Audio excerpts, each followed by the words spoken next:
دو مریض ہسپتال کے بستر پر لیٹے ہوئے تھے۔ ایک شخص بیٹھنے کے قابل تھا، اس کا بستر کمرے میں موجود کھڑکی کے پاس تھا، جبکہ دوسرا شخص پورا دن اپنے بستر پر لیٹ کر گزارتا تھا۔ کھڑکی والا شخص بیٹھ کر اپنے پڑوسی کو سب بتاتا جو اسے کھڑکی سے نظر آتا تھا۔ دوسرا شخص وہ سب سننے کا انتظار کرتا تھا۔ کھڑکی سے ایک باغ نظر آتا تھا جس میں خوبصورت نہر بھی تھی۔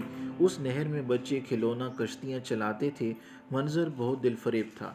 کھڑکی کے نزدیک والا برابر لیٹے ہوئے شخص کو تمام تفصیلات بتاتا اور لیٹا ہوا شخص تصور کی دنیا میں کھو جاتا تھا۔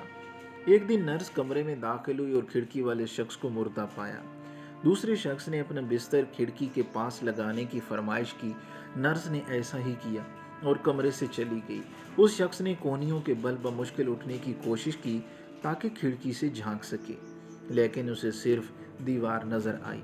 اس شخص نے نرس کو بلایا اور پوچھا کہ یہاں موجود مریض وہ سب کیسے دیکھ لیتا تھا جو وہ مجھے بتایا کرتا تھا۔ نرس نے بتایا کہ وہ شخص نابینا تھا اور یہ دیوار تک دیکھنے کے قابل نہیں تھا۔ وہ شاید دوسرے مریض میں زندگی کی لہر دوڑانا چاہتا تھا، اسے خوشی دینا چاہتا تھا۔